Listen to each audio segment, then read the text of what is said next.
hemoglobina. Y es importante tomar en cuenta que estos parámetros van a variar de acuerdo al nivel del mar, a la edad y al género del paciente. La hemoglobina es la proteína contenida en el eritrocito que se encarga de transportar oxígeno y dióxido de carbono de los pulmones hacia los tejidos y viceversa. El conocer el tamaño de cada eritrocito y su contenido de hemoglobina se puede lograr con los índices eritrocitarios. Estos nos van a indicar el contenido de hemoglobina por eritrocito y el tamaño de cada uno de ellos, y van a ser datos importantes que nos pueden orientar hacia diferentes etiologías en pacientes con anemias. Siguiente, por favor.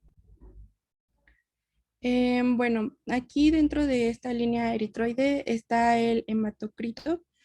Esta es una medición indirecta del número y volumen de los glóbulos rojos y se puede utilizar como una cuantificación rápida del recuento eritrocítico. El hematocrito es una medida en porcentaje del volumen total de sangre que se va a componer por los eritrocitos.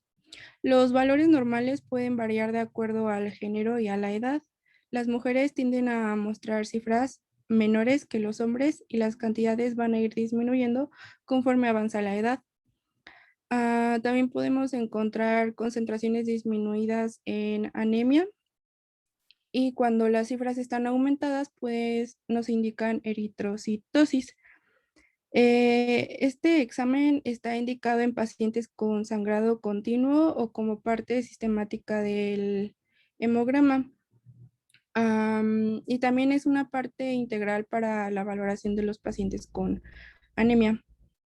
En la imagen podemos observar unos tubos que muestran los valores del hematocrito en sangre normal, que es el que dice A, en sangre con evidencia de anemia, que es el B, y en sangre con policitemia, que es cuando hay un hematocrito aumentado.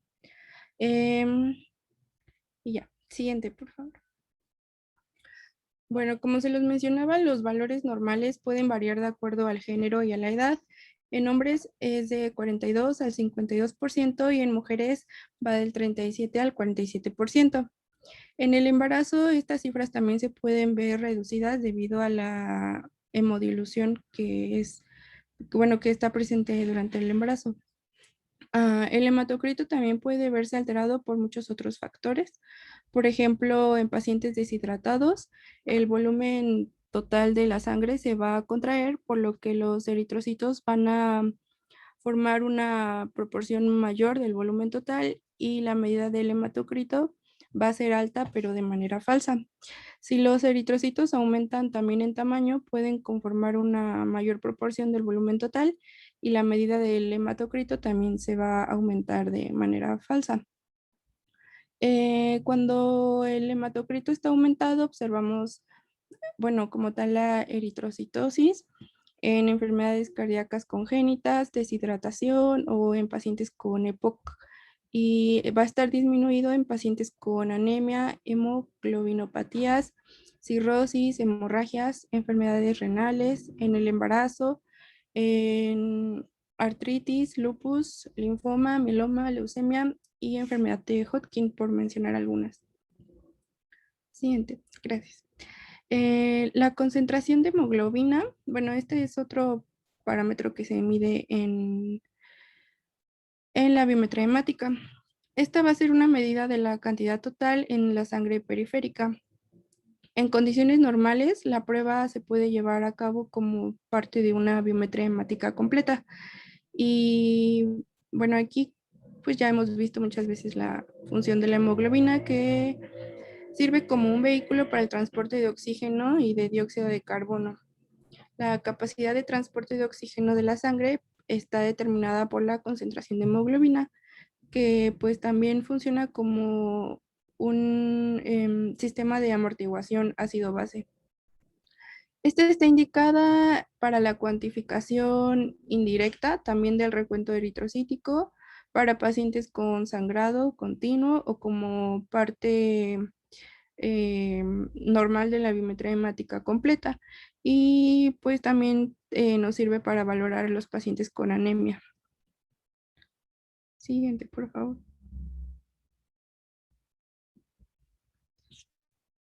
Bueno, las cifras normales también pueden variar de acuerdo a la edad y género. En los hombres los valores normales van de 14 a 18 gramos sobre decilitro, en mujeres de 2 a 16 y pues en mujeres embarazadas también pueden tener cifras más bajas de lo normal. Em, los valores anormales del hematocrito pues van a ser indicadores de los mismos estados patológicos que podemos encontrar cuando tenemos alteraciones en la hemoglobina. Y bueno, en general las concentraciones disminuidas nos pueden indicar anemia porque hay un número reducido de eritrocitos y los valores aumentados señalan eritrocitosis. Siguiente, por favor. El siguiente parámetro es el recuento eritrocítico. Este se relaciona también con las pruebas pasadas que les mencioné y representa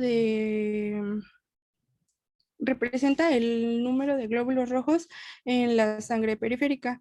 Este también está indicado cuando hay sangrados constantes para una biometría hemática completa o en pacientes con anemia. Siguiente, por favor.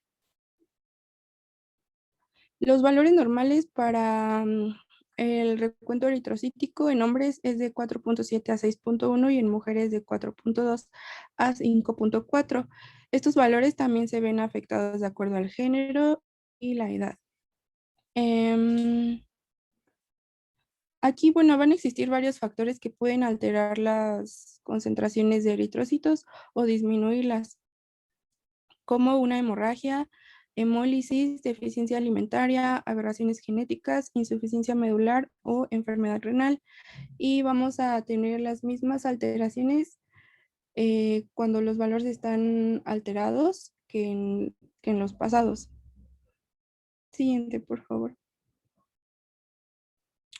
Los índices de eritrocitos nos van a proporcionar información acerca del tamaño en lo que se refiere al volumen corpuscular medio y a la amplitud de distribución eritrocítica. En cuanto al contenido de hemoglobina y la concentración, nos la da la ¿cómo se llama? Concentración media de hemoglobina corpuscular. Y bueno, el tamaño, bueno, esta prueba es útil para clasificar las anemias. El tamaño celular se puede indicar mediante los términos normocítico, microcítico o macrocítico, como lo vemos en la imagen. Y los términos normocrómico, hipocrómico e hipercrómico se refieren al contenido de hemoglobina.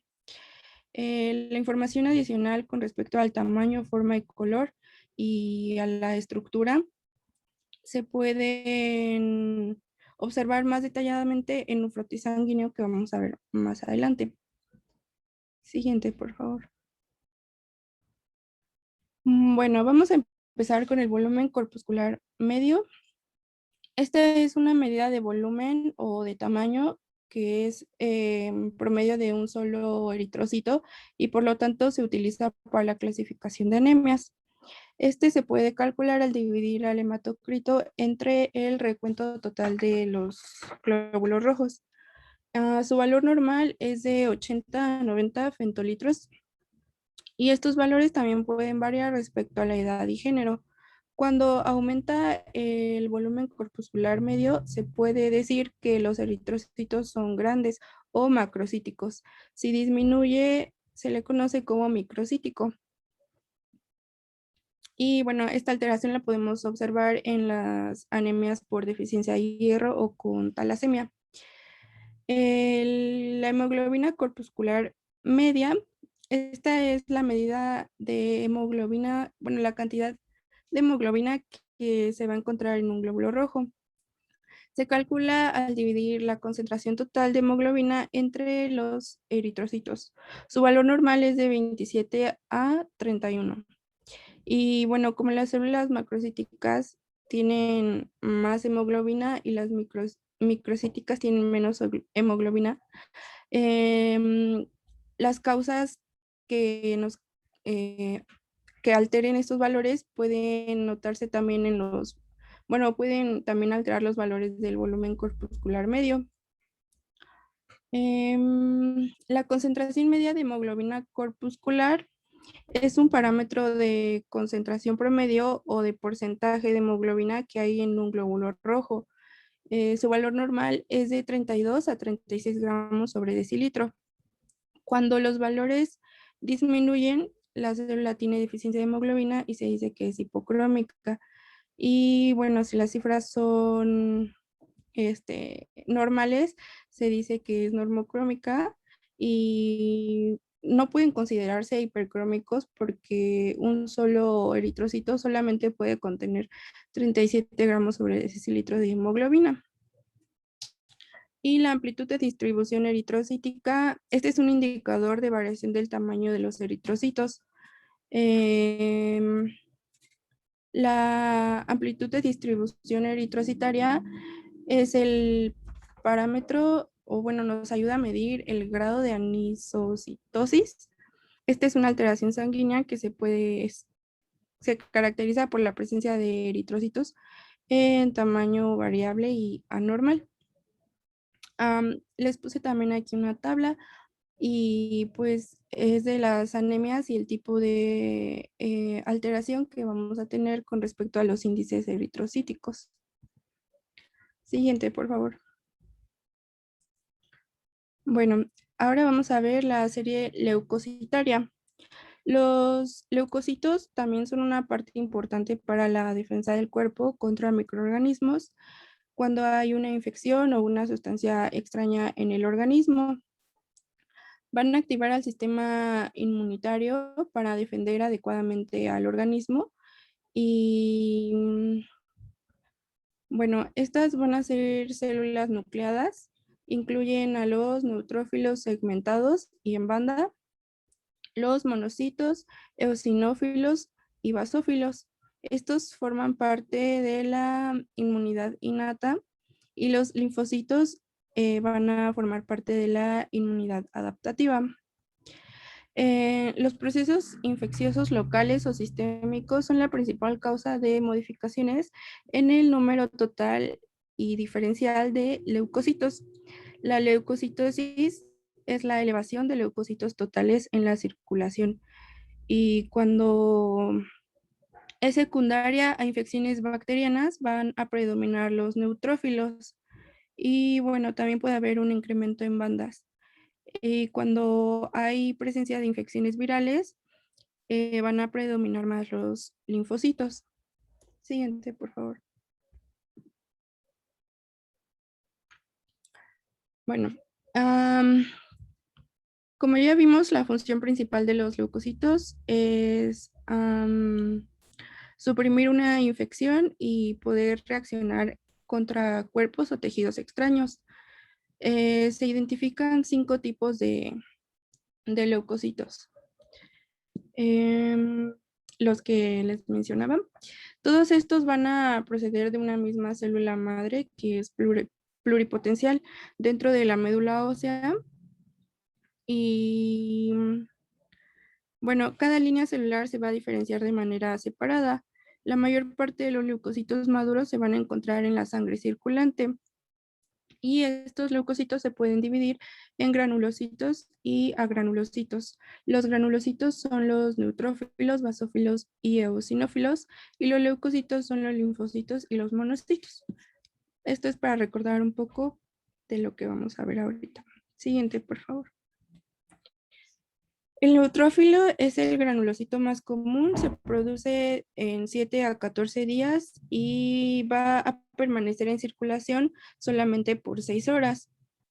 Su función principal es la fagocitosis y las infecciones bacterianas agudas y el traumatismo pueden estimular la producción de neutrófilos. Cuando hay formas inmaduras del neutrófilo se les conoce como bandas y este suceso se le conoce como desviación a la izquierda de producción de leucocitos y nos indica que existe una infección bacteriana aguda. Siguiente, por favor. Los basófilos y eosinófilos También intervienen en el sistema inmunitario. Estos van a participar en reacciones alérgicas y pueden fagocitar los complejos que se van a formar antígenos anticuerpos. Mientras va disminuyendo la respuesta alérgica, el recuento de eosinófilos también va a disminuir. Los eosinófilos y basófilos no responden a las infecciones bacterianas o virales. El citoplasma de los basófilos contiene heparina, histamina y serotonina. Estas células infiltran en el tejido para participar en la reacción alérgica y sirven para promover una reacción inflamatoria. También las infecciones parasitarias nos pueden inducir la liberación bueno, van a estimular la producción de estas células. Siguiente, por favor. Las células agranulocíticas son los linfocitos y los monocitos. Estas van a carecer de gránulos en el citoplasma y tienen un núcleo único, pequeño y redondo. Los linfocitos se dividen en dos tipos: células T, las que maduran en el timo, y las células B, que maduran en la médula ósea. Estas controlan infecciones bacterianas crónicas y virales agudas. Los monocitos son células fagocíticas que remueven restos necróticos y microorganismos de la sangre. Los monocitos también pueden producirse de forma más rápida y duran más en la circulación que los neutrófilos. Y también producen interferón, que es un inmunoestimulante endógeno del cuerpo. Siguiente, por favor. Bueno, entonces los leucocitos se pueden determinar de acuerdo a la cantidad total, porcentaje de cada tipo de leucocito y su grado de madurez. El recuento de leucocitos tiene dos componentes. El primero es una cuantificación en el número total de los glóbulos blancos o leucocitos en un milímetro cúbico de sangre venosa periférica. Y la medición de los recuentos leucocitorios total y diferencial es parte de las valoraciones diagnósticas en el laboratorio. También va a ser útil para el paciente con infección, neoplasia, alergia o cuando hay alguna inmunosupresión. El recuento total también va a variar de acuerdo a la edad. En los adultos es de 5,000 a 10,000 por cada milímetro cúbico. En niños menores de 2 años de 6,200 a 17,000 y en recién nacidos de 9,000 a 30,000. Un recuento leucocitorio total aumentado o leucocitosis es cuando es mayor a 10,000 e indica casi siempre una infección, inflamación, necrosis o neoplasia leucémica. El traumatismo o el esfuerzo, tanto emocional como físico, también puede incrementar estos valores. Y en algunas infecciones, el recuento también puede elevarse y alcanzar valores relacionados con leucemia. Esto se le conoce como reacción leucemoide. Y remite al tratar la infección de forma apropiada. Una disminución en el recuento leucocitario en total o leucopenia es cuando hay menos de 4,000 y ocurre cuando hay una insuficiencia de médula ósea, como después de una quimioterapia o radioterapia, enfermedades medulares, infecciones, deficiencias en la dieta y enfermedades autoinmunitarias. Siguiente, por favor. Para el recuento diferencial, aquí se mide el porcentaje que hay de cada tipo de leucocito y un aumento del porcentaje de cierto de cierto leucocito representa una disminución del porcentaje de otro. Los neutrófilos y linfocitos forman del 75 al 90% de los leucocitos totales. En el recuento diferencial, los valores normales de neutrófilos en porcentaje es de 55 al 70%, de linfocitos del 20 al 40%, de monocitos de 2 a 8%, eosinófilos de 1 a 4 y basófilos de 0.5 a 1. Siguiente, por favor. Bueno, esta es una tabla en donde les resumí la información que les acabo. Bueno, la encontré y es la información resumida de la información que les acabo de mencionar. Cuando se encuentran los valores aumentados de neutrófilos, hay neutrofilia y las causas por las que se aumentan o disminuyen. Siguiente, por favor. La tercera línea celular evaluada en la biometría hemática es la de las plaquetas. La serie plaquetaria nos mide las plaquetas circulantes. Estas van a ser, bueno, simulan un disco oblongo, son fragmentos anucleados del citoplasma de los megacariocitos que están presentes en la médula ósea y solo contienen algunas mitocondrias, glucógeno y gránulos, que van a ser importantes para la coagulación. Siguiente, por favor. El recuento plaquetario es la cuantificación real del número de plaquetas por milímetro cúbico de sangre. Las plaquetas se forman en la médula ósea a partir de megacariocitos. Son células pequeñas, redondas y sin núcleo, cuya función principal es mantener la integridad vascular.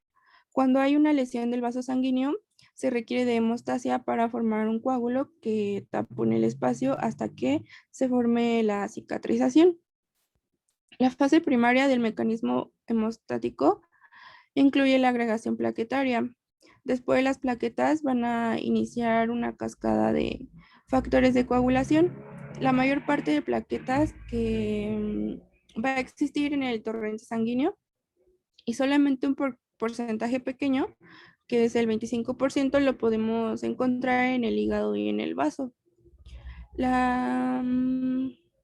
Las plaquetas pueden vivir, bueno, su vida media es alrededor de 7 a 9 días. Siguiente, por favor. Bueno, este está indicado en pacientes que tengan petequias, sangrado o menstruaciones abundantes, cuando hay trombocitopenia, y también se puede utilizar como un indicador para la enfermedad, para el curso de la enfermedad o como tal el tratamiento de insuficiencia de médula ósea. Cuando hay recuentos, bueno, los valores normales son de 150,000 a 400,000 por milímetro cúbico. Cuando hay valores normales a 100,000, nos pueden indicar, bueno, nos indican trombocitopenia y existe aquí trombosis cuando los valores son mayor a 400,000 por milímetro cúbico.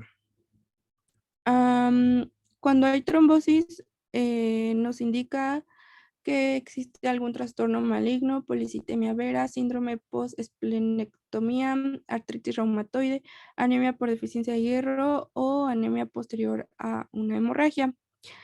Cuando las concentraciones están disminuidas o existe como tal trombocitopenia, lo podemos encontrar en hiperesplenismo, hemorragia, trombocitopenia inmunitaria, leucemia, trombocitopenia trombótica o enfermedad de Graves. Siguiente, por favor. El volumen plaquetario medio es una prueba que nos va a ser útil para la valoración de trastornos plaquetarios, sobre todo para valorar la trombocitopenia. Esta es una medida del volumen del número de plaquetas que va a ser analizado o bueno, va a estar determinado por un analizador automático. El volumen plaquetario medio es, pues puede variar con la producción de plaquetas. En casos de trombocitopenia, a pesar de que la médula reactiva sea pues normal, la médula va a liberar plaquetas inmaduras para intentar mantener un recuento plaquetario normal. Estas plaquetas inmaduras son más grandes y el volumen plaquetario medio se va a incrementar. Cuando la producción de plaquetas en la médula ósea es inadecuada, las plaquetas liberadas van a ser pequeñas y esto se refleja como un volumen plaquetario medio reducido. Am, las concentraciones aumentadas las podemos ver en enfermedades valvular cardíacas, en trombocitopenia inmunitaria, hemorragia masiva, deficiencia de vitamina B12, leucemia mielógena. Y las disminuidas nos pueden indicar anemia plástica, mielosupresión o síndrome de Wiskott-Aldrich. Siguiente, por favor. La agregación plaquetaria también también va a ser importante en la hemostasia. Aquí un grupo de plaquetas va a circundar un área de lesión aguda en el endotelio de los vasos sanguíneos y las plaquetas se van a adherir a esta área de lesión a través de una serie de reacciones químicas y también van a atraer a otras plaquetas al área. Esta es la agregación plaquetaria y es el primer paso de la hemostasia. Ya después de todo este proceso tiene lugar la cascada normal de los factores de coagulación. Siguiente, por favor. Esta prueba está indicada para determinar la función de las plaquetas y contribuye también a valorar trastornos hemorrágicos. Los valores normales van a depender del agonista plaquetario que se utilice en la prueba. Estos agonistas pueden ser adenosina, colágeno, adrenalina o ristocetina. La agregación plaquetaria se mide al determinar la turbidez del plasma rico en plaquetas. Siguiente, por favor. Bueno, en cuanto a los resultados, cuando hay agregación plaquetaria prolongada, la vamos a observar en trastornos congénitos, alteraciones del tejido conectivo, por ejemplo, en el lupus eritematoso.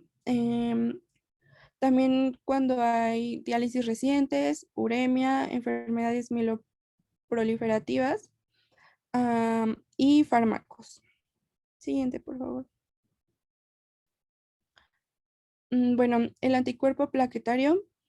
La destrucción de las plaquetas con mediación inmunitaria también puede deberse a autoanticuerpos que van a ser dirigidos contra los antígenos que van a estar localizados en las plaquetas de la misma persona o a los anticuerpos. Estos se desarrollan después de una exposición a plaquetas recibidas de un donador. Estos anticuerpos se dirigen por lo general al antígeno en la membrana de las plaquetas, como el antígeno leucocitorio humano o el antígeno específico de plaquetas. Los anticuerpos dirigidos a las plaquetas provocan una destrucción temprana de las plaquetas y trombocitopenia subsecuente. Siguiente, por favor. Como se los mencionaba, los valores normales. Aquí no se debe de identificar anticuerpos plaquetarios. Está indicado para trombocitopenia o para excluir una causa adjunta. Y vamos a observar valores aumentados cuando hay trombocitopenia inmunitaria, púrpura trombocitopénica idiopática, trombocitopenia neonatal, púrpura posttransfusional o trombocitopenia inducida por fármacos.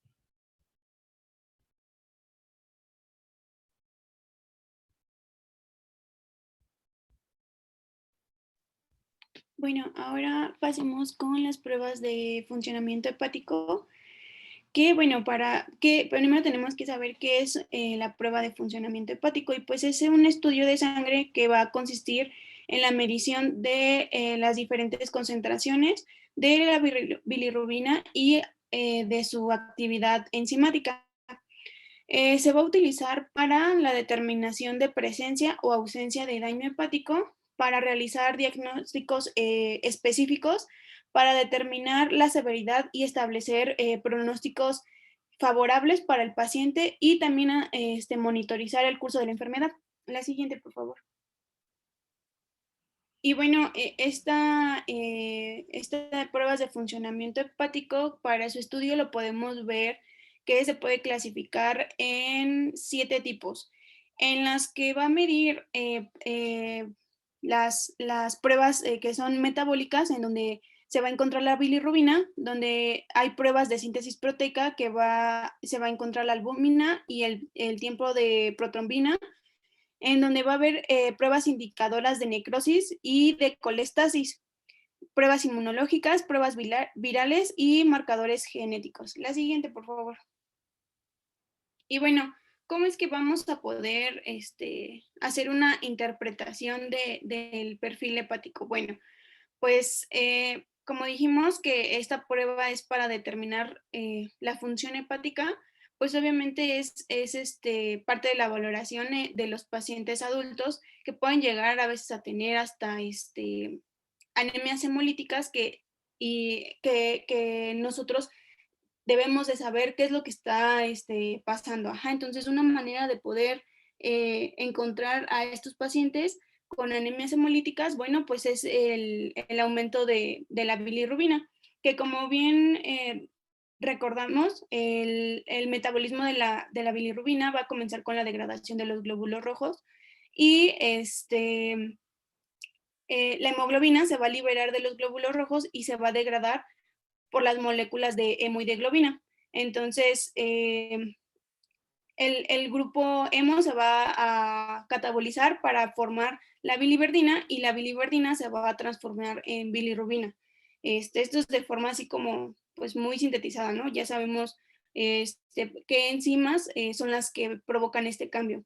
Entonces, los valores normales de la bilirrubina que podemos encontrar en el laboratorio nos pueden mandar tres valores: el de bilirrubina total, el de bilirrubina no conjugada, o también que se llama indirecta, o la bilirrubina conjugada, que se llama directa. La bilirrubina total oscila entre 0.3 a 1 miligramos por decilitro.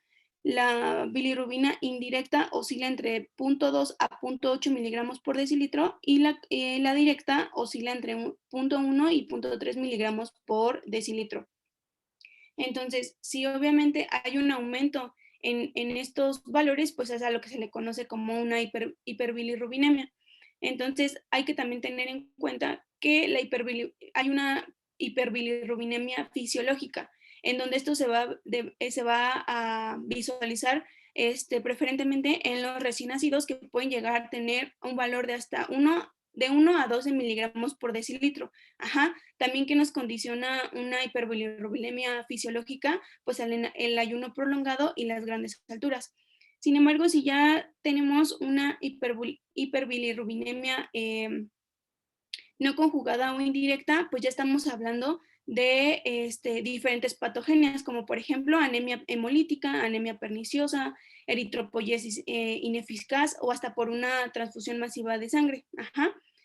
Y si tenemos una hiperbilirrubinemia directa, pues ya nos estaría hablando sobre hepatitis aguda, sepsis, colestasis o hasta alguna obstrucción biliar.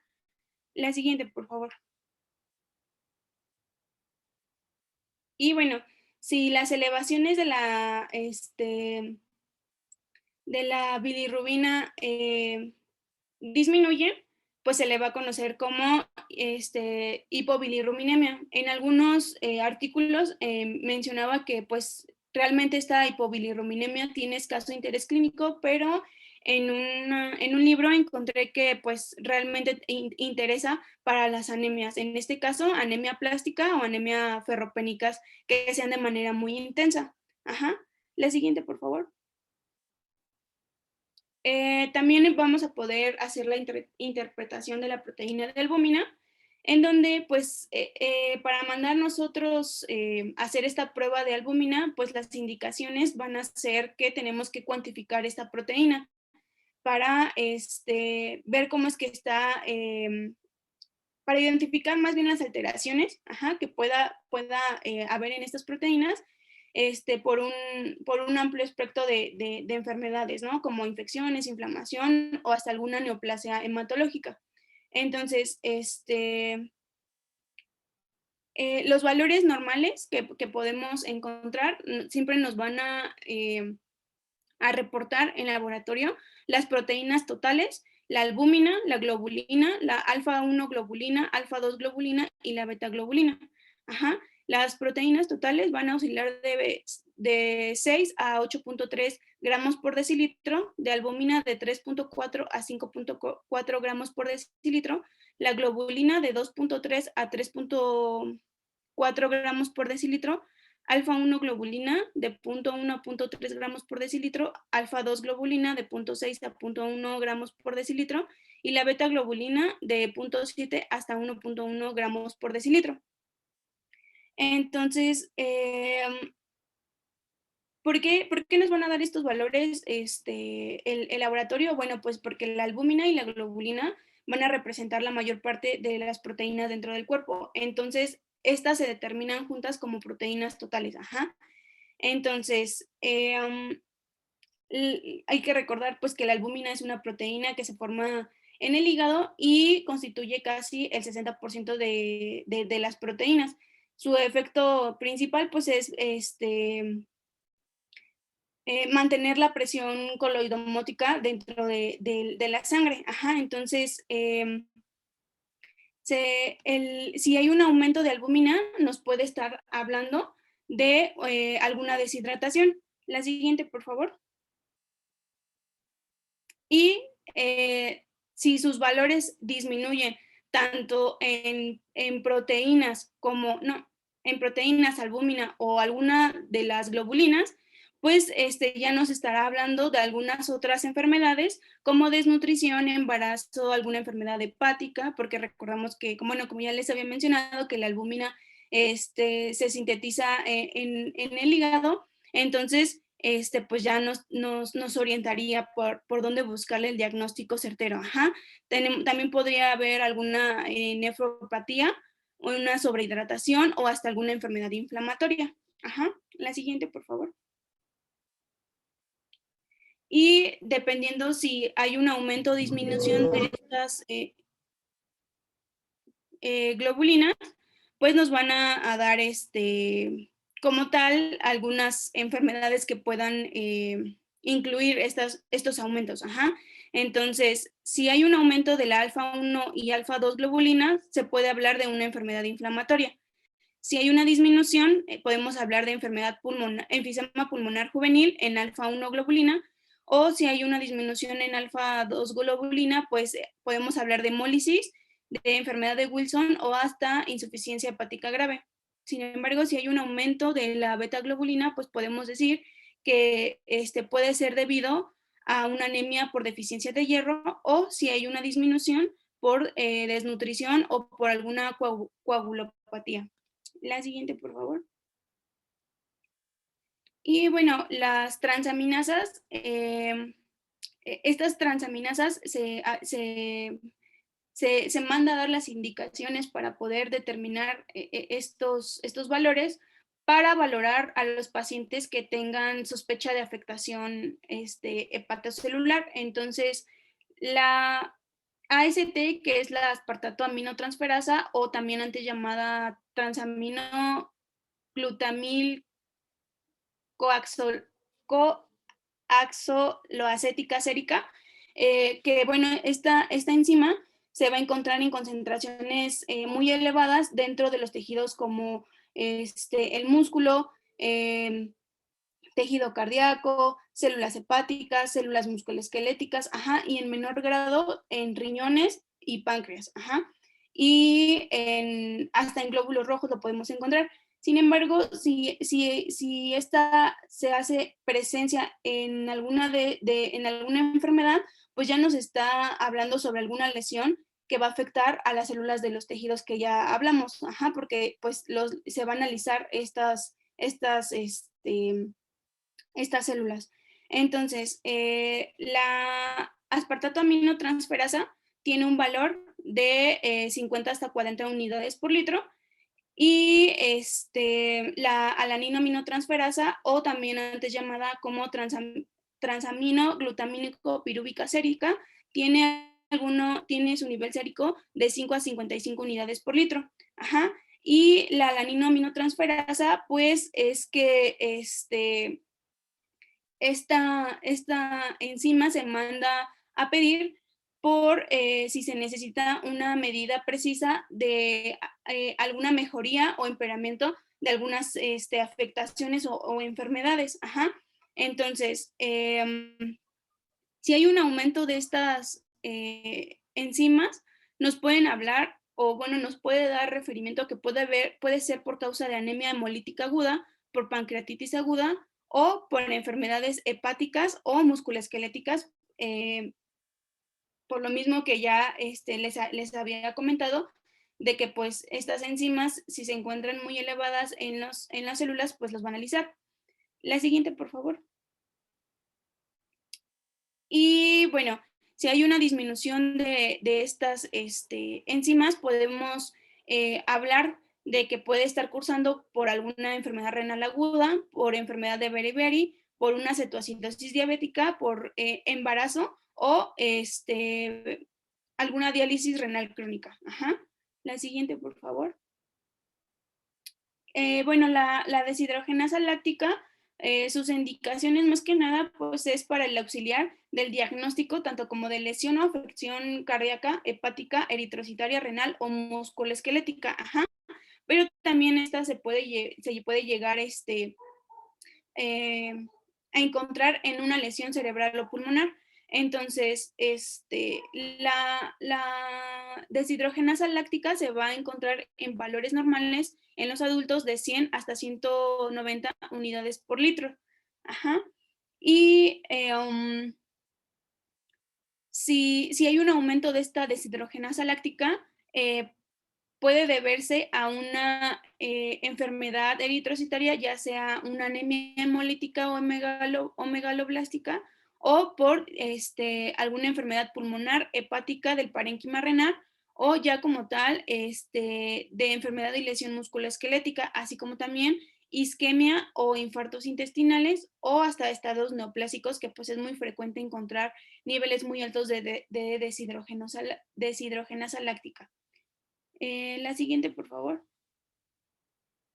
La fosfatasa alcalina, sus indicaciones pues se van a usar para detectar y vigilar más que nada enfermedades óseas y hepáticas. Ajá. Entonces, la fosfatasa alcalina se encuentra en muchos tejidos, pero sus concentraciones más altas se localizan especialmente en el hígado, en el epitelio del tracto biliar y en el hueso.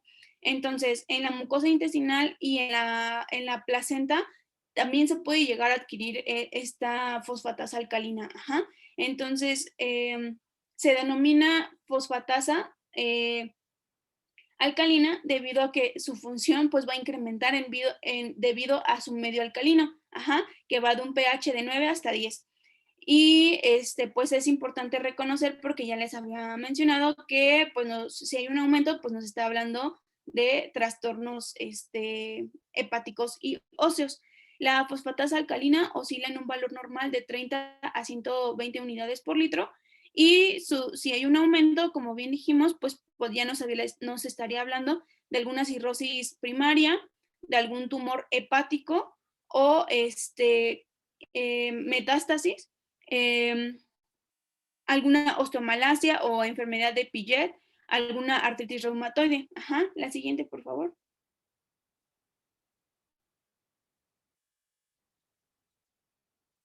Y si hay disminución en la fosfatasa alcalina, pues podría estar involucrado alguna anemia perniciosa, hipofosfatemia, desnutrición o síndrome hipercalcémico. Ajá, la siguiente, por favor.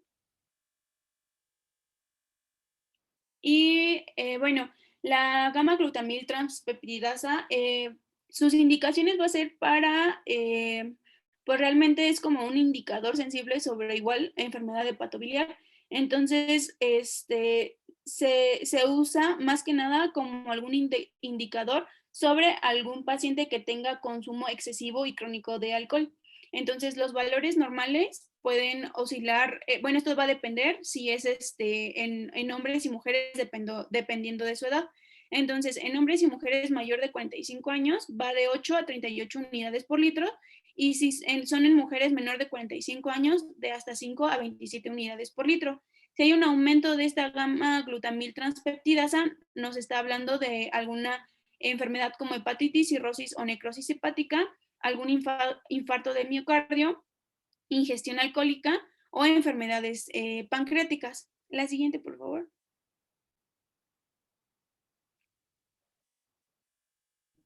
Bueno, ahora vamos a hablar sobre los tiempos de coagulación. Siguiente. El tiempo de protrombina se va a utilizar para determinar el buen funcionamiento del sistema extrínseco y la vía común en el mecanismo de la coagulación. Los valores normales están entre 11 a 12 o 12.5 segundos o bien del 85 al 100%. Esta va a medir la capacidad de formar coágulos de los factores 1, que es el fibrinógeno, 2, la protrombina, 5, 7 y 10, que constituye el sistema extrínseco y la vía común. Cuando estos factores de la coagulación existen en cantidades deficientes, el tiempo de, de protrombina se torna más prolongado. Para obtener resultados de tiempo de protrombina que sean uniformes en diferentes partes del mundo, la OMS recomendó que los resultados se incluyeran en uso o en relación a la razón internacional normalizada o INR, ya que bueno, estos resultados van a ser informados independientes de los reactivos o métodos que se utilicen. En la actualidad, muchos hospitales expresan el tiempo de protrombina tanto en números absolutos como en términos de INR. Siguiente, por favor. Es un antes, por favor. Eso, gracias. Las concentraciones disminuidas nos van a indicar hepatopatía hepatocelular, enfermedad biliar obstructiva, administración de anticoagulantes orales. El tiempo de protrombina prolongado puede ser indicativo de una enfermedad hepática, deficiencia hereditaria del factor, también deficiencia de vitamina K, obstrucción de conductos biliares, uso de warfarina o anticoagulantes orales, coagulación intravascular diseminada, transfusión masiva de sangre o intoxicaciones por salicilato. Siguiente, por favor. El tiempo de tromboplastina parcial activada y el tiempo parcial de tromboplastina van a estar indicados para determinar, bueno, el tiempo parcial de tromboplastina se usa para determinar el factor intrínseco y la vía común cuando se forma un coágulo. Puede solicitarse también para vigilar el tratamiento con heparina. El tiempo de tromboplastina, el tiempo parcial de tromboplastina cuantifica los factores 1, 2, 5, 8, 9, 10, 11 y 12. El tiempo normal de tromboplastina es de 60 a 70 segundos. Cuando se añaden activadores a los reactivos de la prueba del tiempo parcial de tromboplastina para acortar el tiempo normal de la coagulación y se suministra un intervalo normal estrecho. Este tiempo más corto se le conoce como tiempo de tromboplastina parcial activada. El tiempo normal de la tromboplastina parcial activada es de 30 a 40 segundos. Las concentraciones disminuidas podemos encontrarlas en etapas tempranas de, perdón,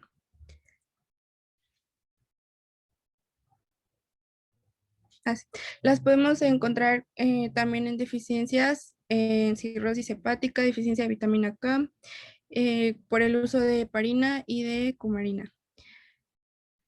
Y las aumentadas cuando hay deficiencias congénitas del factor de coagulación, en cirrosis hepática, deficiencia de vitamina K. Y siguiente, por favor. El tiempo de trombina evalúa la conversión del fibrinógeno en fibrina, que es la última etapa de la vía común. Esta se obtiene agregando trombina bobina al plasma citratado. El valor normal va de 9 a 35 segundos y se prolonga cuando hay fibrinógeno anormal disminuido o cuando hay una elevación de los productos de fragmentación de la fibrina. Este parámetro nos sirve para evaluar coagulación intravascular diseminada y hepatopatías. Siguiente, por favor. El fibrinógeno o factor 1, este se utiliza para evaluar el diagnóstico de trastornos hemorrágicos. Se utiliza para la detección de un aumento o disminución de la concentración de este factor, que puede ser de origen congénito o adquirido. También se emplea para dar seguimiento al tratamiento y la gravedad de la coagulación intravascular diseminada y la fibrinólisis. Los valores normales en adultos es de 200 a 400 miligramos sobre decilitro y en recién nacidos va de 125 a 300 miligramos sobre decilitro. Siguiente, por favor.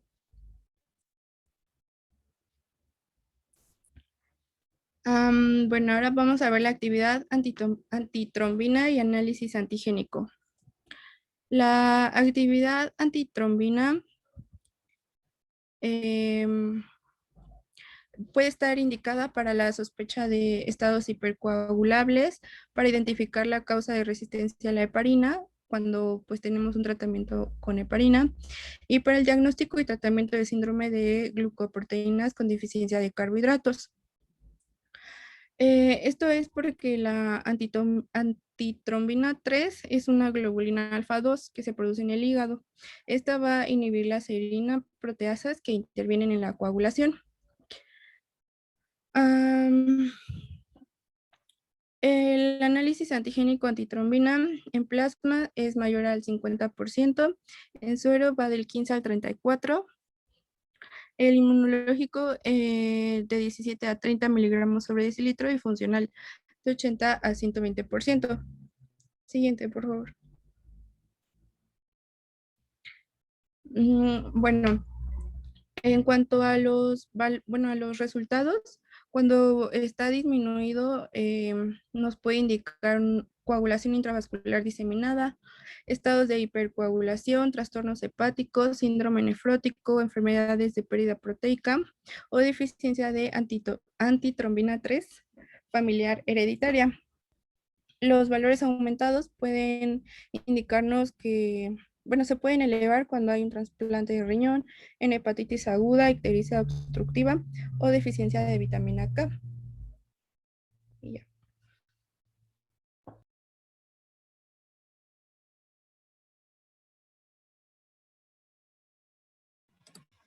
Bueno, ahora hablamos de la prueba de Schilling. Esta es una prueba que permite el diagnóstico definitivo de la anemia perniciosa o anemia de Addison-Bremer. Y en sí lo que hace es demostrar la malabsorción de la vitamina B12 o cobalamina a través de la ingesta y una inyección de vitamina B12 que ha sido marcada con radioisótopos. Aquí en la práctica clínica se utilizaría principalmente para diferenciar entre las causas que son de malabsorción de tipo gástrica e intestinal, que nos daría este déficit de la vitamina B12. Bueno, se administra la vitamina B12 por vía oral, están radiomarcadas con cobalto 57 y cobalto 58, y aquí la vitamina B12 se absorbe gracias al factor intrínseco presente en el estómago. Esta prueba consta de dos fases. La primera fase de la prueba consiste en administrar una pequeña dosis de la vitamina B12 que ha sido marcada con un isótopo radioactivo. A la vez que se inyecta por vía intramuscular una dosis mayor que esta, bueno, a diferencia de la otra, no ha sido marcada, esto para saturar a los transportadores de la vitamina. La vitamina B12, entonces, que es radioactiva y que es absorbida en el intestino, es excretada por la orina. Y aquí entonces se ve en la primera prueba, cuando en una muestra de orina de 24 horas se recoge menos de un 7 a 10% de la dosis inicial que se administró, se confirma el diagnóstico de malabsorción, donde, bueno, después se trataría de diferenciar si es una malabsorción de tipo gástrica o intestinal. La segunda parte de la prueba Esta permite localizar el origen de la malabsorción mediante la administración ulterior de un de un factor intrínseco por vía oral. Y aquí esta segunda fase nos permite principalmente diferenciar a la etiología de anemia perniciosa, perdón, en la cual, bueno, en esta segunda fase de la prueba de Schilling, estos valores se estarían normalizando en la segunda parte. Bueno, aquí como se ve en la imagen, es la primera fase donde se aplica la inyección de vitamina B12 no radioactiva, se ingiere la vitamina B12 radioactiva y después se hace la cuantificación en la orina. La primera fase y la segunda fase por el factor intrínseco. Si hubiera deficiencia de factor intrínseco, entonces se vuelve a hacer una diferenciación para la primera fase y se solicita principalmente en los casos entonces de déficit de vitamina B12 donde no se tiene la etiología clara, cuando existe un factor intrínseco con niveles normales o cuando hay ausencia de autoanticuerpos anticélulas parietales.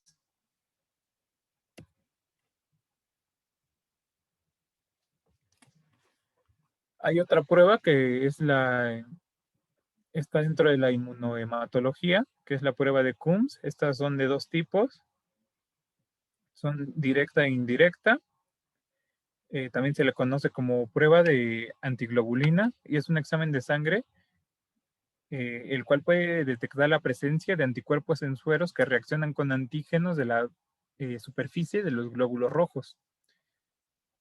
Bueno, la prueba de Coombs directa, a grandes rasgos, detecta los anticuerpos que ya se han unido a la superficie de los glóbulos rojos. Y la prueba de Coombs indirecta detecta los anticuerpos libres que pueden reaccionar in vitro con glóbulos rojos que tienen antígenos de tipo específico. Bueno, de acuerdo a su mecanismo, ambas pruebas de Coombs emplean un antisuero llamado reactivo de Coombs, que contiene anticuerpos de animales inmunizados y que se dirigen principalmente contra IgG e IgM y también contra el complemento humano. Estos anticuerpos se van a unir a los anticuerpos de los antígenos que están en la superficie de los eritrocitos, causando una aglutinación de las células. Esta aglutinación, si ocurre, nos demuestra que es un resultado positivo y la ausencia de aglutinación sería tomado como un resultado negativo de prueba de Coombs. Bueno, la prueba de Coombs directa se usa para determinar si hay complemento o anticuerpos que ya se fijaron a los eritrocitos tomados directamente del paciente. Bueno, los anticuerpos del reactivo entonces se unirían a IgG, IgM o complemento que está unido en la superficie de los glóbulos rojos. Estos se aglutinan y producen este resultado positivo. Principalmente, bueno, en las anemias hemolíticas autoinmunes, las anemias hemolíticas inducidas por fármacos, los hematíes fetales en la enfermedad hemolítica del recién nacido y los hematíes transfundidos, en reacciones transfusionales de naturaleza inmune o que son antigénicos. De acuerdo a la prueba de Coombs indirecta, aquí se detectan anticuerpos que son específicos de criterios, de los antígenos que no necesariamente se presentan en los glóbulos rojos del paciente, sino que digamos que se ponen aparte o se unen junto a los eritrocitos del paciente. Si se mezcla el suero tomado del paciente que contiene estos anticuerpos con los glóbulos rojos, que sí muestran los antígenos específicos, los glóbulos rojos se van a cubrir con el anticuerpo. Y una vez que se cubren, estas células se aglutinan después de la exposición al reactivo de Coombs, en caso de ser positivo. En el diagnóstico, por ejemplo, de la eritroblastosis fetal, el suero tomado de la madre RH no reacciona con el de su propia sangre, sino que va a reaccionar con el del feto RH positivo. Y bueno, en el suero de la madre, que contiene anticuerpos específicos del factor RH, se va a mezclar con los glóbulos rojos RH positivo. Los anticuerpos entonces del cuerpo son los que se unen a las células. Luego se agregan los anticuerpos antihumanos para aglutinar los glóbulos rojos. Se puede diluir el suero y hacer las pruebas en repetidas veces para cuantificar los anticuerpos en el suero.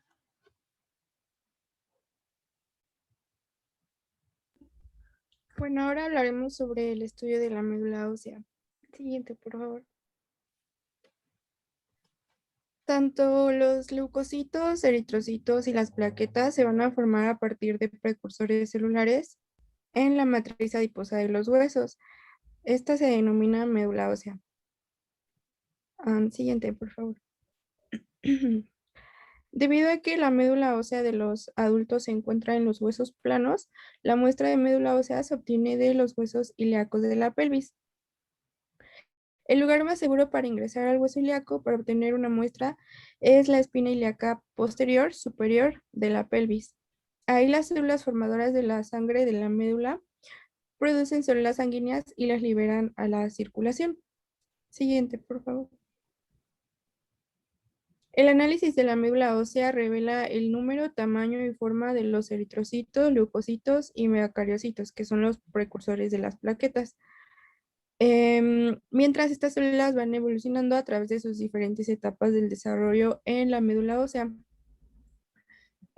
Aquí les puse una tabla de los valores normales del tipo de célula y el intervalo en porcentaje de los valores que vamos a encontrar en la médula ósea. Viene por serie neutrófila, los mieloblastos, promielocitos, la serie eosinófila, metamielocitos, células basófilas y mastocitos, la serie eritrocitaria, monocitos, linfocitos, células plasmáticas, megacariocitos, las células reticulares y la relación que existe entre el monocito y eritrocito. Siguiente, por favor. El estudio de la médula ósea es una parte importante de la valoración de pacientes con enfermedades hematológicas. Está indicado para los pacientes que tengan anemias, leucopenia o trombocitopenia, cuando hay un diagnóstico de leucemia, en síndromes mielodisplásicos, trastornos mieloproliferativos, en mieloma, cuantificación de depósitos ferrosos y celularidad medular, también para neoplasia, infección o fibrosis. Siguiente, por favor. Los resultados.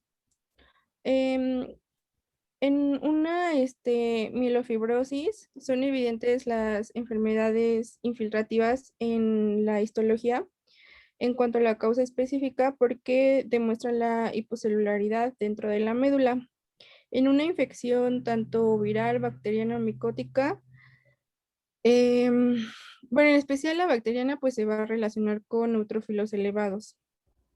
Sin embargo, en una sepsis exagerada, estos elementos pueden estar suprimidos. Algunas infecciones virales y micóticas se pueden caracterizar por el incremento de los monocitos. En la agranulocitosis, la médula carece de células mieloblásticas. En la policitemia vera hay abundantes eritrocitos. En mielomas también pues, nos puede orientar hacia el diagnóstico de mielomas múltiples, enfermedad de Hodgkin, linfoma, linfoma linfoplasmocítico. Este tipo de cáncer puede subir o dividir con la presencia exagerada de elementos mononucleares dentro de la médula. En la leucemia, las células mieloides precursoras se van a encontrar elevadas y van a saturar la médula. En estados de hipersensibilidad puede ser evidente la forma de, pues que va a incrementar los elementos eosinófilos y mieloblastos basófilos. En la hiperplasia hemorrágica aguda de la médula, tras una hemorragia aguda, los eritrocitos y algunos elementos mieloides pueden aumentar de manera significativa para compensar la pérdida de células en el sistema sanguíneo periférico.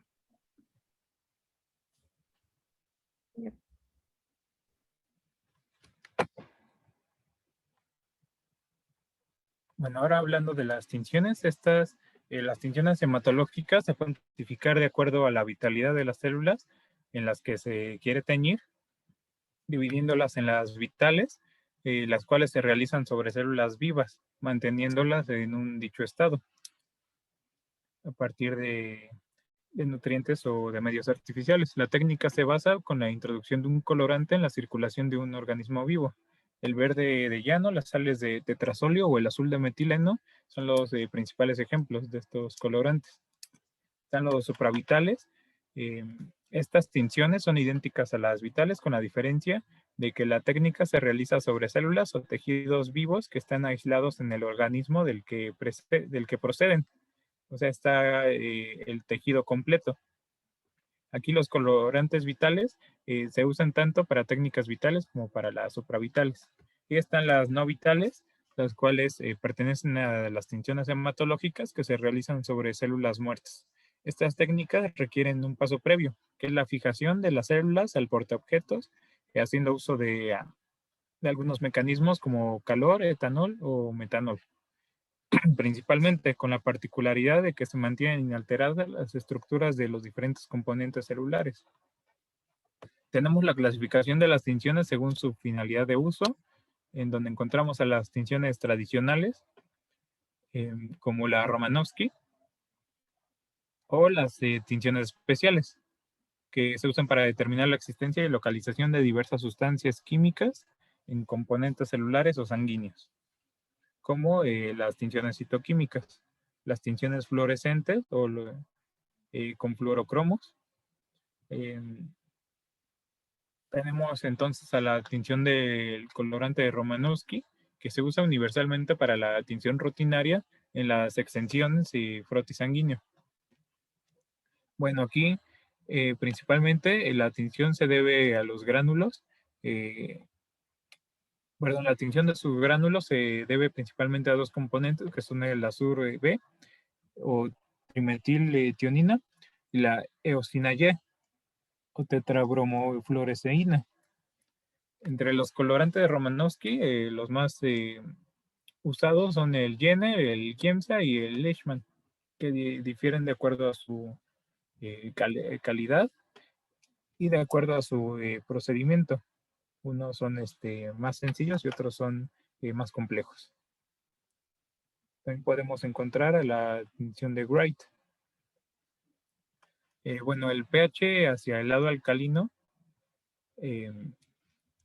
va a acentuar el componente azul a expensas de la eosina y viceversa, por lo cual cada una pues va a marcar de diferente color. Se recomienda aquí pues marcarlo con un pH de 6.8. Los gránulos eosinófilos en sí contienen un derivado de la espermina que tienen un grupo alcalino que se tiñe fuertemente con el componente ácido del colorante. Estos efectos van a depender del equilibrio de la molaridad entre los dos colorantes y las reacciones temporales. Tenemos que principalmente el ácido desoxirribonucleico, desoxirribonucleico, ADN, se une muy rápido. El ARN se une más despacio y la hemoglobina es la que se une de manera más lenta. Y aquí, bueno, hay algunos ejemplos de estas tinciones, donde, bueno, el eritrocito va a tener esta forma característica, tiene el color rosa o rosa anaranjado, las plaquetas con color violeta pálido o púrpura, los neutrófilos, con el núcleo violeta oscuro, el citoplasma rosado y las granulaciones de color violeta o color rojo violetáceo. Están los eosinófilos, que tienen el núcleo violeta, el citoplasma azul y se van a tener gránulos rojos o rojos anaranjados. Los basófilos, que tienen un núcleo azul oscuro o púrpura, y los gránulos púrpuras casi llegando a negro. Los linfocitos con un núcleo púrpura y citoplasma azul celeste. Los monocitos con núcleo laxo violeta y citoplasma azul celeste. Y aquí, bueno, también se llega, bueno, es una tabla de la preparación de tinción de Romanowski, donde se ven los componentes celulares y su diferente color con el que se va a ver. Tenemos algunos factores que originan variaciones en la tinción. y cada una de sus causas, dependiendo de si se ve como demasiado azul, demasiado rosa, una tinción pálida, los gránulos neutrófilos sin teñir, y bueno, al lado viene la causa que va a producir este color. Tenemos otro que es el panóptico rápido. Aquí, bueno, esta se utiliza para los mismos procedimientos que los colorantes de Romanowsky, sin embargo, la calidad va a ser menor. Aquí estas tinciones se pueden realizar con técnicas de inundación, decantación o por inmersión. En las primeras, los reactivos se van a echar directamente sobre la preparación y después se decantan los reactivos inclinando el portaobjetos para que los líquidos caigan. Y tenemos la otra técnica que es la de inmersión. Aquí las preparaciones se sumergen en los recipientes donde se encuentran los reactivos. Tenemos a los portaobjetos con sus extensiones sanguíneas, los cuales se van a sumergir en cubetas haciendo el uso de cestillos, principalmente para albergar estas preparaciones. Tenemos una tinción que es la de Kleichauer-Bethke. Esta, aquí viene la preparación para el paciente para poder extraer correctamente la muestra. Viene una serie de pasos de colocar al paciente en la jeringa estéril, extraer 5 a 10 mililitros de líquido amniótico, y esta pues principalmente su función es la tinción de las células fetales de color rosa para poder determinar si la sangre es de origen fetal o materno. Y bueno, para las mujeres que tienen un tipo de sangre RH negativo se debe administrar los anticuerpos del RHO debido al riesgo de inmunización con la sangre fetal.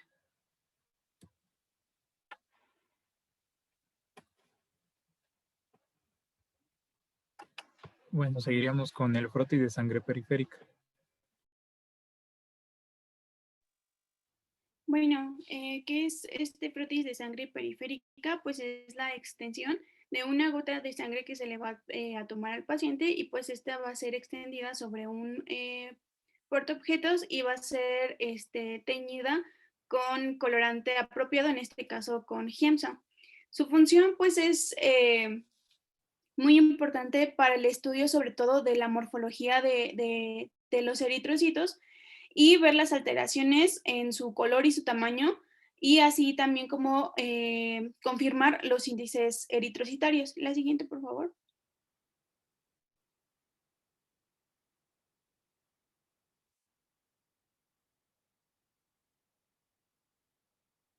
Bueno, primero los vamos a clasificar por su tamaño, que se van a dividir en normocito, en un microcito y en un macrocito. Ajá, entonces, nosotros hablamos de un tamaño de microcitosis cuando su valor oscila menor a 76 femtolitros. Ajá. Y hablamos de que es un macrocitos cuando aumenta de 100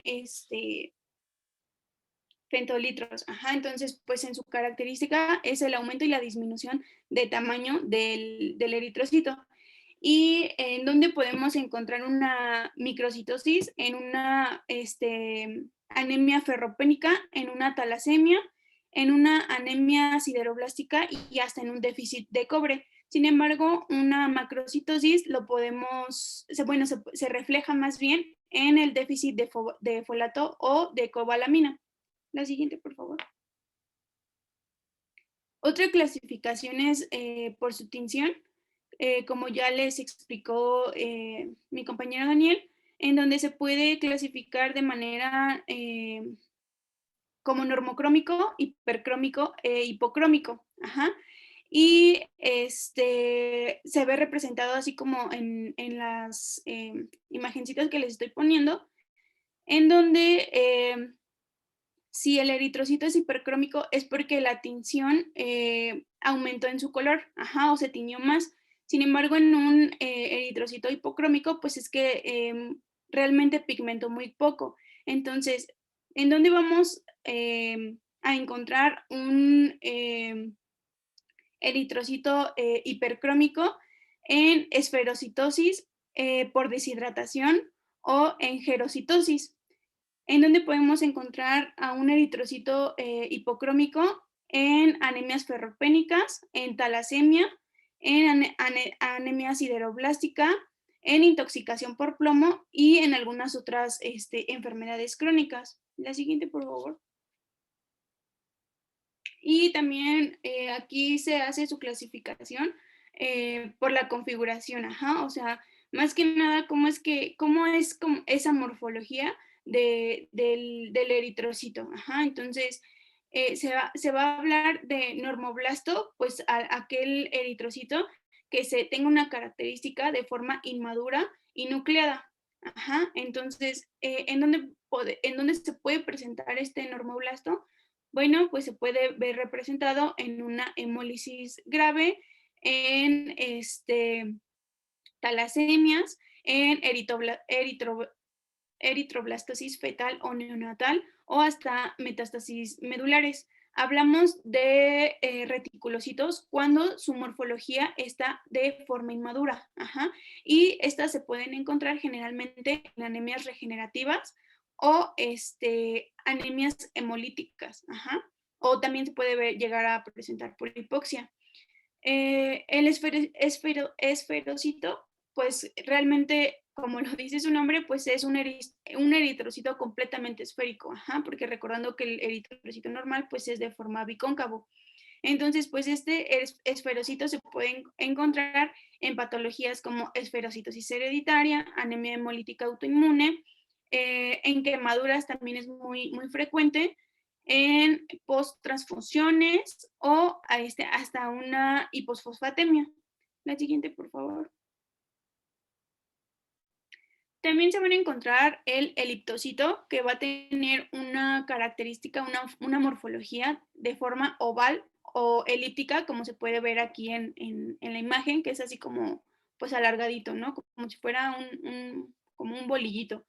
Y en las patologías pues en donde se ve representado este eliptocito, pues es en las eliptosis hereditarias, en las anemias hemolíticas, megaloblásticas, ferropénicas, talasemia, sideroblástica.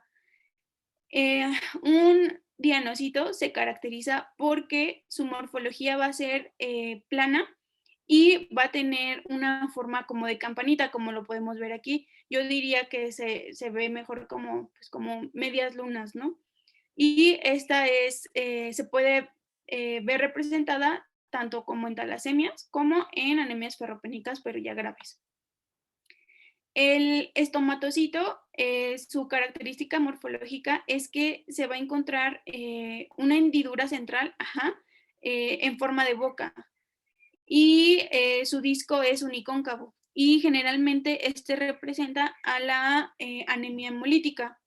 Cuando hablamos de un dacriocito, estamos hablando que el eritrocito está con prolongación alargada, o sea, tiene forma de pera, y se ve reflejado o se puede ver característicamente en mielofibrosis, en ferropenias, en talasemias o hasta en metaplasia mieloide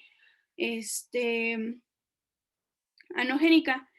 Estamos hablando de un equinocito cuando ese eritrocito se ve como con piquitos, o sea, espicolado, que va a tener algunas proyecciones cortas e irregulares, como se ve representado en la imagen, y este equinocito se ve característicamente en una hipocalemia eritrocitaria.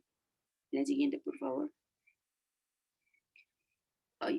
Hablamos de un esquinocito cuando se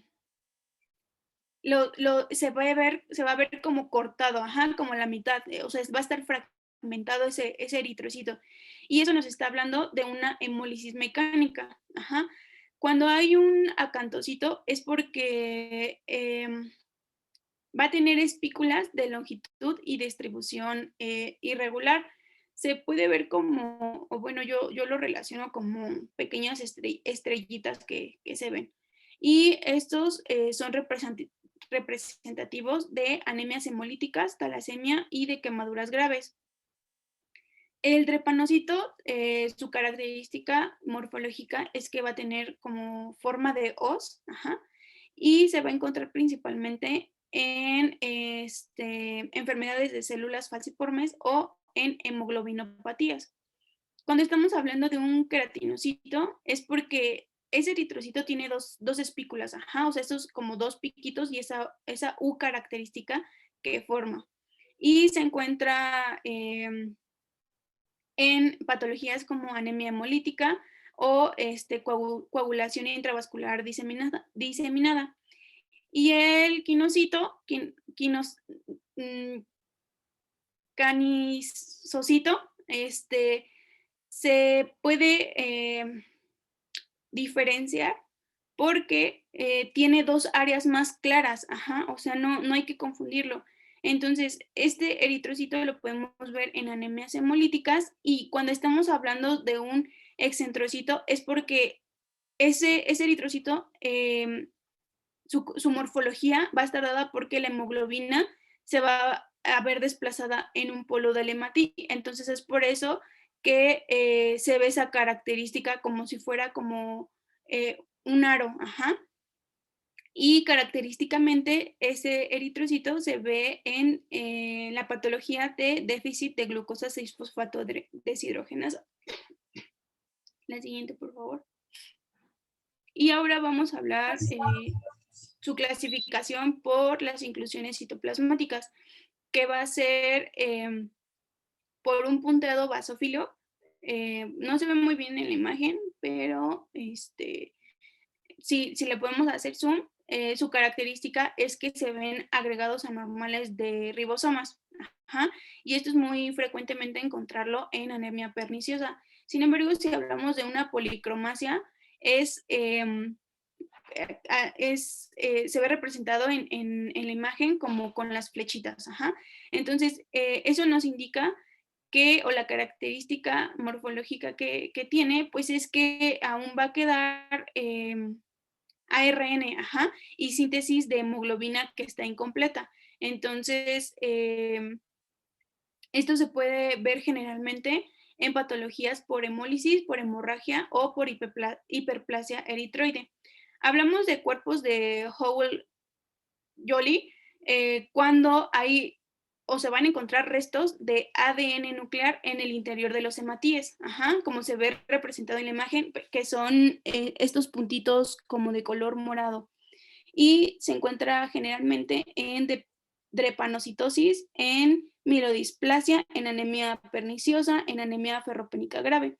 Y los cuerpos de Heinz, que no se ven muy bien, pero de igual forma son como estos, como un aglomerado de puntitos morados, que generalmente es por la hemoglobina agregada, pero va a estar desnaturalizada. Entonces, estos cuerpos de Heinz también son característicos de las alfas talasemias o de déficit de glucosa 6-fosfato deshidrogenasa. La siguiente, por favor. Y también vamos a tener a los cuerpos de Pappenheimer, que van a contener hierro o se le denomina gránulos sideróticos, que va a ser característicos de anemias sideroblásticas, talasemias y anemias hemolíticas. Los anillos de Cabot van a ser presentados como remanentes nucleares en forma de anillos circulares doblados, como se puede ver en la imagen. Y esto es característico tanto de anemias perniciosas como de hemolíticas. Y los siderocitos, que van a ser como característica que se va a encontrar un hierro no hemoglobínico. Y se va a encontrar en anemias sideroblásticas, en anemias aplásticas o hemolíticas. La siguiente, por favor. Y también se puede clasificar debido a las anomalías en la distribución de los hematís, que podemos encontrar al fenómeno de Rawleux, que pues su característica así de pie es en pila de monedas, que se ve pues muy fácil en la imagen. Y esto es característico de infecciones crónicas, de mieloma, de enfermedades inflamatorias o de conectivopatías. Y por aglutinación, que se puede ver los eritrocitos todos aglomerados, que es característico también de anemia hemolítica autoinmune o por aglutinas frías. La siguiente, por favor. Y bueno, ya empezaremos con las preguntas.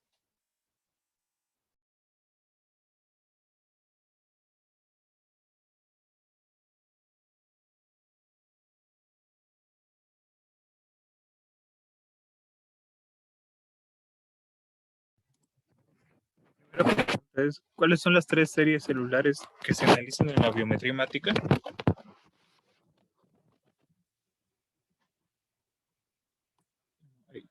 ¿Alguien quiere contestar?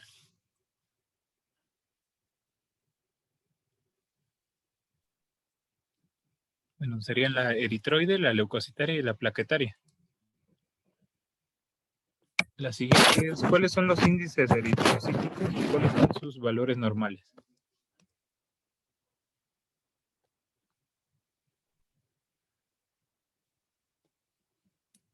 Bueno, la respuesta es volumen corpuscular medio de 80 a 90. Y bueno, los demás valores que tenemos aquí. La siguiente pregunta es, ¿qué linfocitos predominan en una infección bacteriana? ¿Los neutrófilos? Sí, así es, muchas gracias. Siguientes, ¿cuáles son los valores normales del recuento plaquetario? De 150.000 a 450.000 por milímetro. Sí, sí, gracias. Dice, ¿qué tipo de anomalía se puede detectar en la segunda fase del test de Schilling?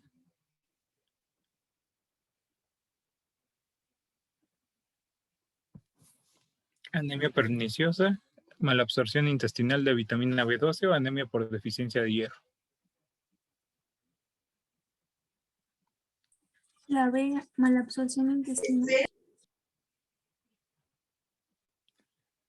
La B sería en caso de que fuera la primera fase. La segunda fase, lo principal que se puede detectar es la anemia perniciosa.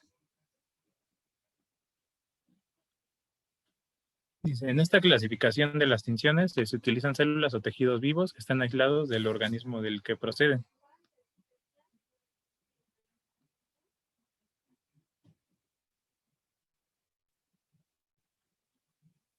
Las vitales, supravitales o no vitales. Supravital.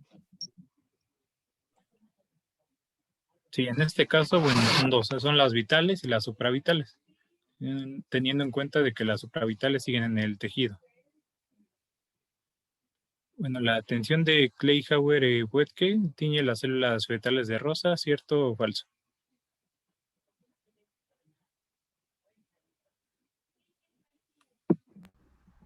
¿Falso? Es cierto, sí las tiñe de Ay, rosa las células fetales. La siguiente pregunta es, ¿qué tipo de anemia provoca el aumento en los niveles de deshidrogenasa láctica?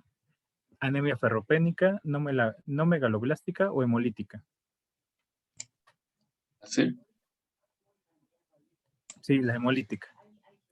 Luego, por su morfología, ¿qué eritrocito tiene forma de hoz? El drepanocito, el queratos. Sí, el drepanocito. La última, por su morfología, ¿qué eritrocito tiene las dos áreas más claras?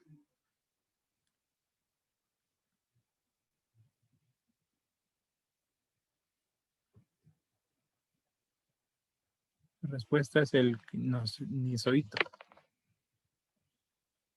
Y bueno, eso sería todo de nuestra parte. Gracias.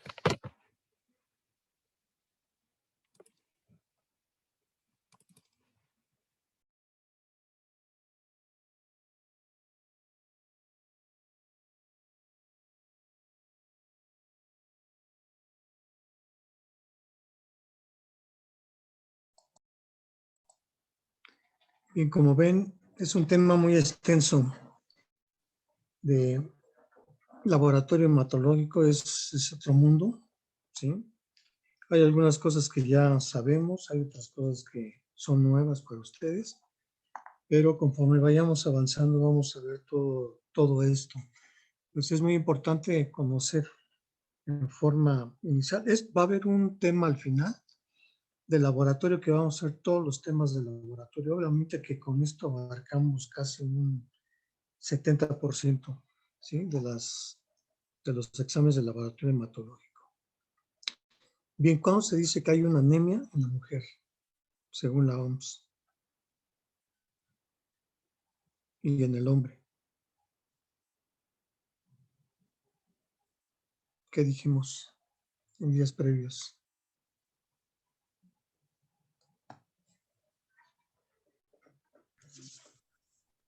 ¿Puede repetir la pregunta?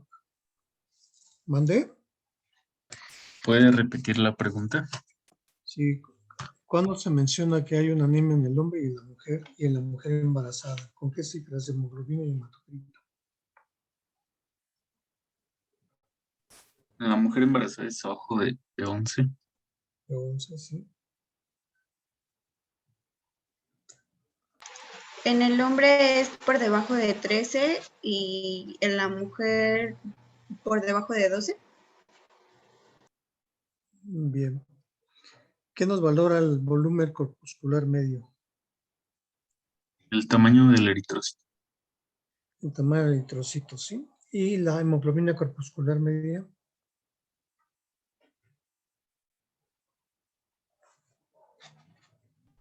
La concentración de hemoglobina. Concentración de hemoglobina o el color, ¿sí? Como tal. Entonces, esto nos sirve para hacer la clasificación morfológica de las anemias, ¿se acuerdan?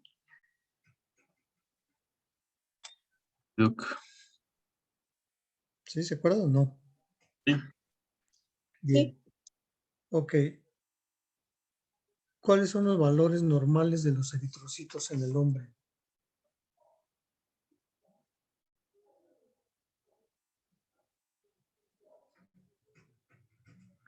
De 4.7 a 6.5. ¿Y en la mujer? De 4.2 a 5.4. 5.4. Sí. Bien. La biometría hemática, los leucocitos. ¿Cuándo encontramos aumentados los leucocitos? ¿Algún proceso infeccioso? ¿Qué más?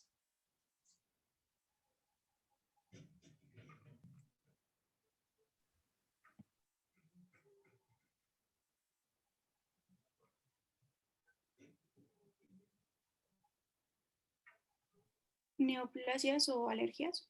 Neoplasias, alergias, ¿qué más?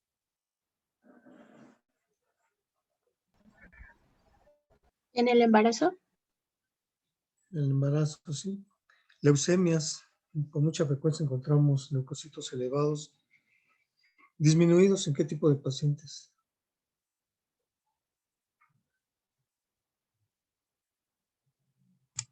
Con inmunosupresión. Inmunosupresión, ¿qué más? ¿En los alcohólicos? Alcohólicos, ¿qué más?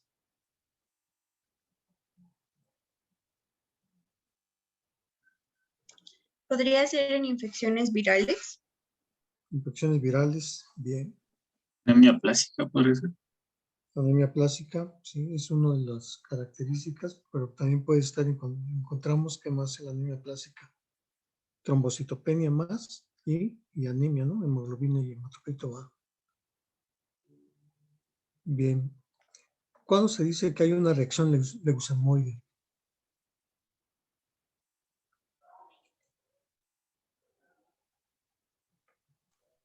¿Puede repetir esa pregunta? ¿Cuándo se menciona que hay una reacción leucemoide? ¿Es por el incremento de la cantidad de glóbulos blancos? Sí. ¿Más de cuánto? Mayor de 50,000. Algunos libros van a encontrar mayor de 40,000, otros mayor de 50,000. Lo dejamos mayor de 50,000. Ya vamos a ver en algunas patologías, incluso encontramos hasta 200,000 o 300,000 leucocitos, ¿sí? Y esto trae como consecuencias, como si estuviera la sangre sanguínea, la sangre como tal, en el torrente circulatorio, como si fuera lodo, una lentitud de la circulación, ¿sí? De esta sangre. Y esto nos trae alteraciones importantes que vamos a ver, como son cefalea, priapismo, alteraciones del corazón, ¿sí? Que posteriormente lo vamos a ver. Clasificación de las plaquetas de acuerdo a leve, moderada y severa.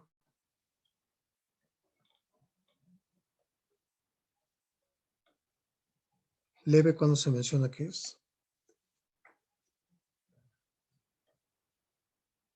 de 50,000 a 100,000, moderada de 20,000 a 50,000 y severa menos de 20,000, ¿sí? Valores normales de plaquetas,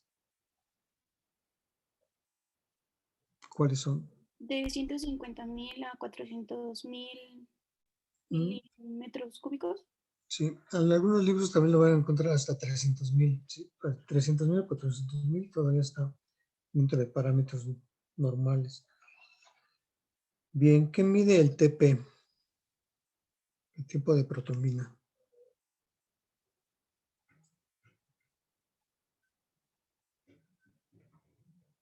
¿Qué vía?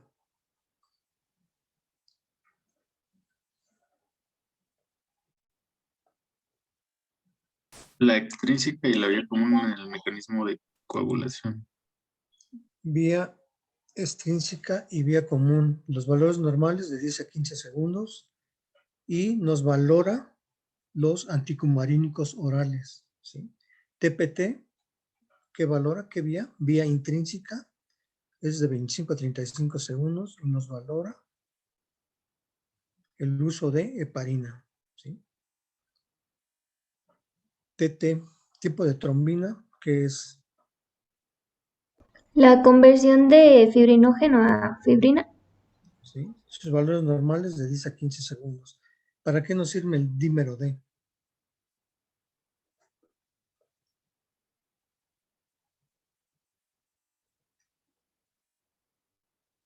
¿Es un marcador específico para qué? Para indicar niveles bajos de fibrinógeno. Pero sobre todo, doctor, es para saber si hay la posibilidad de algún coágulo. Exactamente. Ujú. Entonces, ¿en qué padecimientos? Pues actualmente se ha estado usando mucho como indicador para COVID, porque se ha demostrado la existencia de algún tipo de coágulo, y más por el tema de una trombosis pulmonar. Una tromboembolia pulmonar. Tromboembolia pulmonar, exacto. ¿Qué más? Trombosis venosa profunda, ¿sí? Y CID. ¿Cuáles son los factores dependientes de la vitamina K?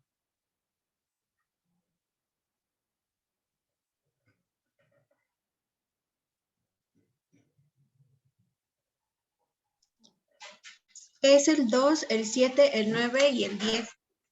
Sí, perfecto. No hablaron de tiempos hemorrágicos, ¿sí? El tiempo hemorrágico de Lee White, ¿qué nos valora?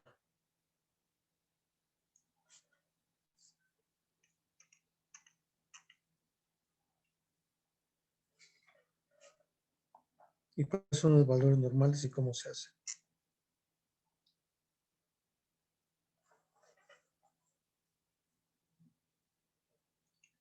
Nos valora el tiempo en cuanto existe la coagulación, el coágulo, en cuánto tiempo se forma el coágulo, ¿sí? Y es de 2 a 10 minutos y se realiza por medio de una incisión de 1 milímetro de profundidad por 5 milímetros de longitud. Y esto se va midiendo por medio de un papel específico cada 30 segundos, ¿sí? Y vemos, y si se llena de sangre, ¿qué quiere decir? Que todavía no coagula nuestro paciente, ¿sí? hasta que este papelito está completamente seco. Y se encuentra en alteraciones de trombocitopenia y enfermedades von Willebrand. ¿Sí? El tiempo de IVI o fragilidad capilar, ¿eso para qué nos sirve?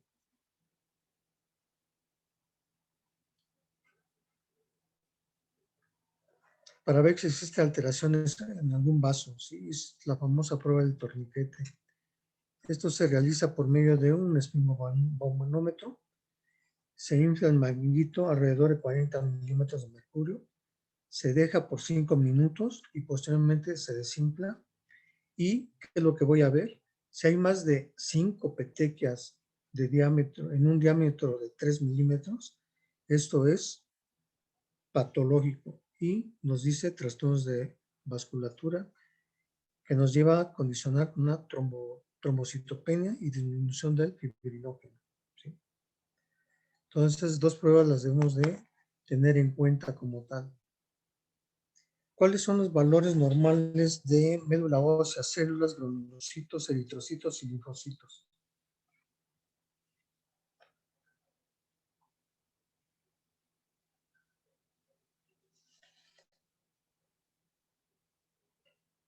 Células de 40-80%, granulocitos 60-70%, eritrocitos 20-25% y linfocitos de 10-15%. ¿Sí? Entonces esto lo tenemos que tener muy en cuenta, ¿sí? Para poder valorar nuestra muestra de médula ósea. ¿Cuáles son los valores de ancho y distribución de eritrocito?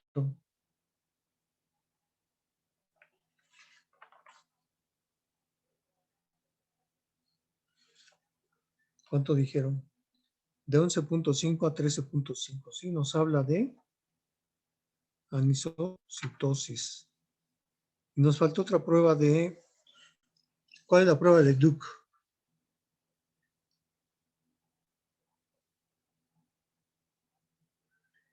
Y nos sirve para evaluar la función plaquetaria. Se pincha el lóbulo de la oreja y se ve también por medio de un papel en qué tiempo cede la hemorragia. ¿Sí? Lo normal es entre 1 a 3 minutos.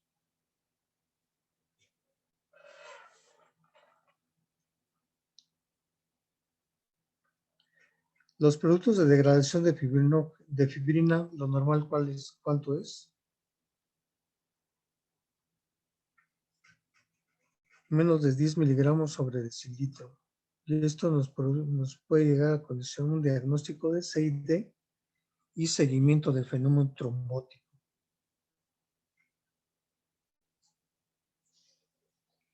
¿Dónde encontramos los cuerpos de Howe-Jolly? Ya vimos una patología anteriormente. En drepanocitosis. Drepanocitosis, ¿qué más? En la anemia megaloblástica. En Anemia megaloblástica. ferropénica. De pacientes con esplenectomía y eritroleucemia. ¿Sí? Primordialmente en ese tipo de pacientes vemos.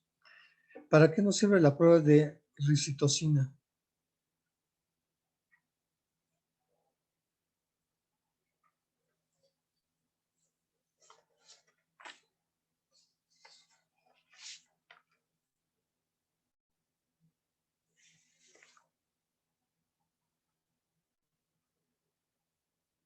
Es la prueba patognomónica para la enfermedad von Willebrand.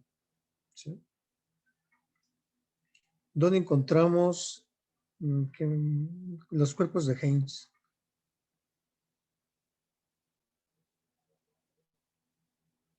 En alfa-talasemias o en déficit de glucosa 6-fosfato deshidrogenasa. Bien. Los cuerpos de Auer.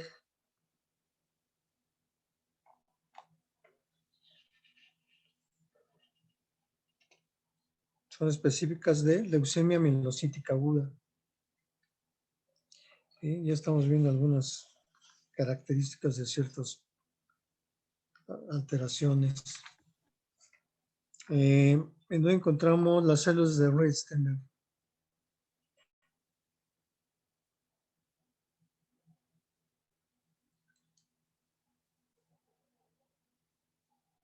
Enfermedad de Hodgkin.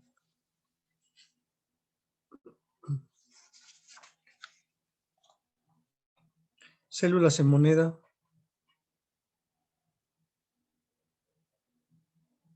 El O acumulación. fenómeno Enfermedad de Rous. de Roux. ¿En qué patologías? En mieloma. Mieloma múltiple y gamapatías. Los cuerpos de Pappenheimer. Lo encontramos en anemia sideroblástica, en talasemias y anemias hemolíticas. Eso es. El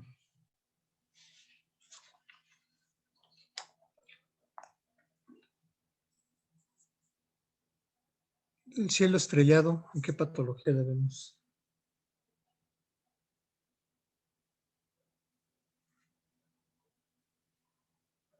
El linfoma de Burkitt. La prueba de Donald Neinsteiner.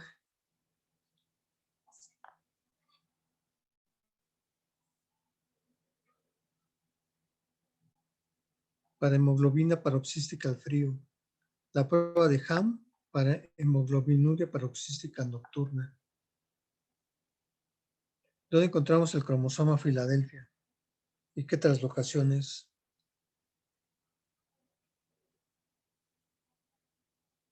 Leucemia mielocítica crónica y la translocación 922. Algunas veces utilizamos las proteínas para determinar algunas patologías, por ejemplo, en la electroforesis, en la proteína de mieloma múltiple, ¿cómo encontramos el pico y la base? En mieloma múltiple.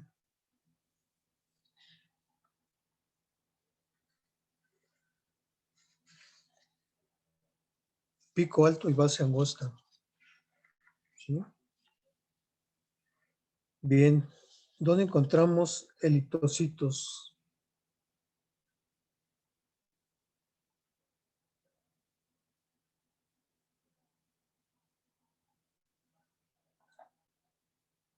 Anemia ferropénica, hemoglobinopatías, enfermedades hepáticas y talasemias. Esquitocitos, enfermedad hepática, uremia y anemia hemolítica. En espuela,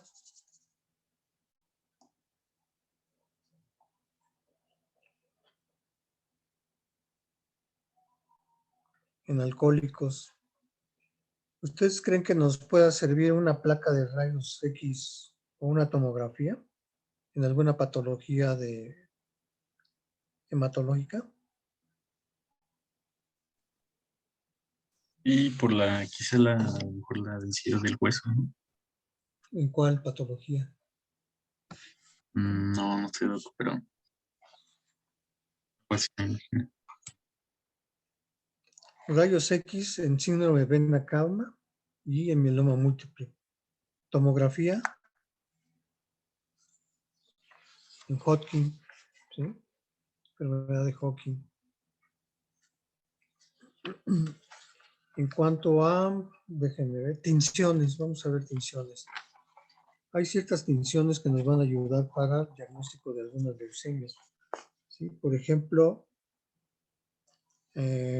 la mieloperoxidasa, ¿para qué nos sirve? ¿Para qué tipo de leucemia?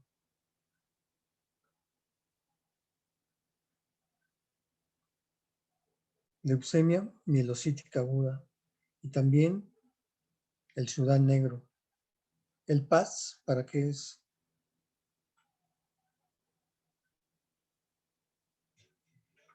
Para la leucemia linfocítica aguda.